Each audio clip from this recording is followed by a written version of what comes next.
So I went to the store the other day and they had tomatoes on sale. You know how expensive those are, along with everything else. Boy, isn't that the truth. Things are getting so man-cast. I mean, What did you say? Man-cast? What the heck is that? oh, it's short for man-castle. It means hugely out of control, you know? You've never heard that expression? No, I haven't. Oh, well, that's what it means. So did you buy a bunch of tomatoes? Oh, no, not really. If you buy too many, they go bad before you can use them up. True. Hey, what say we go get an iced coffee? My treat. Oh, how can I refuse? Let's go. I said iced coffee, but you can get whatever you want. If you want a frappuccino, be my guest. They make a great mocha frap here. Oh, you know how I love my fraps. If I'm not careful, I could go man-cast on those. Yeah, I know what you mean. One especially hard week at work, I was guzzling iced coffees left and right. I ended up in the ER because my heartbeat got man-cast. Oh no, be careful. Don't worry, I've learned to manage my stress better since then. You know, Ed, you need to speak to your buddy Darren. He's been texting me all day because he couldn't get a hold of you. Why haven't you returned his calls or messages? Molly, Darren is not my buddy. In fact, he's barely an acquaintance. He knows Lyle and I are buddies, and he knows Lyle, so he thinks we're buddies too. I've only met the guy once at a poker game at Lyle's. My gosh, he's man-cast. He's what? Man-cast, you've never heard that word before? No, it sounds made up. It's not. It means highly out of control. Really? I've never heard it. Where'd you hear it? From Bernice. She's always up on the new lingo. Huh, okay. Yes, Darren is man-cast for sure. I'm gonna have to speak to Lyle and tell him to give Darren the hint. If you think that's best, dear, just be careful.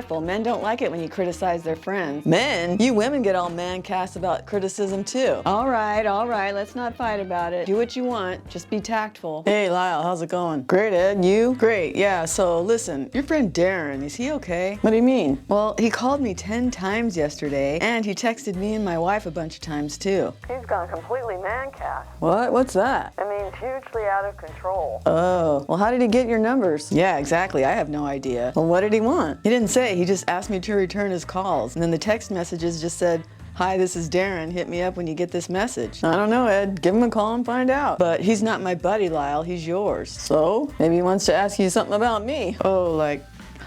Oh, your birthday's coming up. Maybe he's looking for gift ideas. Maybe. No golf clubs. I've got plenty of those. And no beer mugs. Sharon will kill me if I bring home or receive any more of those. Okay, gotcha. Hey, Ed, glad you called me back. Hey, I'm sorry I left you so many messages. I was just excited. About what? You know, you were going man-cast there. Mancast? What's that? It's like way overboard, like too much. Well, like I said, I was just really excited. You know, Lyle's birthday's coming up next month. Yeah, I kind of figured it was about that. Yeah, you know, Ed, me and the other guys in our buddy group, we want to get Lyle a special gift for his birthday this year. Oh, yeah? And what would that be? He's been wanting to go to a place every man dreams of. Darren, he's a married man. We can't take him to one of those clubs. What? No, man. I mean, he wants to go on a deep-sea fishing weekend with just his buddies. You know how wives are. Oh, you had me worried there for a minute. So how am I supposed to help? Well, Lyle's wife is friends with your wife too, right? Yeah, so? Well, I was thinking maybe you could get your wife to invite Lyle's wife to some kind of woman's weekend. That way she won't care what he does. Oh, that could work. Have you spoken to Lyle's wife yet? No, she gave me yours and Molly's number so that I could invite you to this surprise party for Lyle's birthday, but he already told me he doesn't want that. Well, I don't know if Sharon's gonna want to go someplace with my wife when she's planning a surprise for Lyle. Good point, I don't know. Could you ask your wife? Okay, sure. I'd rather go deep sea fishing anyway. So Sharon, I know you had your heart set on a surprise party, but wouldn't you rather go to a spa with Bernice and me? Lyle's easygoing. I bet you could talk him into doing something with Ed and their other buddies instead. That way you'd both get something special for his birthday. Wow, that's not a bad idea. I'd much rather go to a spa. Great, then it's settled. Lyle, dear, did you want to have a party for your birthday? I was just curious. Actually, if you wouldn't mind, I'd rather go fishing. Is that okay? Oh, that's perfectly fine. I might do something with my friends then. Wonderful. So Sharon, aren't you glad we did this? Absolutely. You know, I love Lyle, but planning his birthday party was getting man-cast. Really? Yes, because I always have to invite his family, and they are so obnoxious. His mother always wants Italian. Well, I wanted to do Greek this time.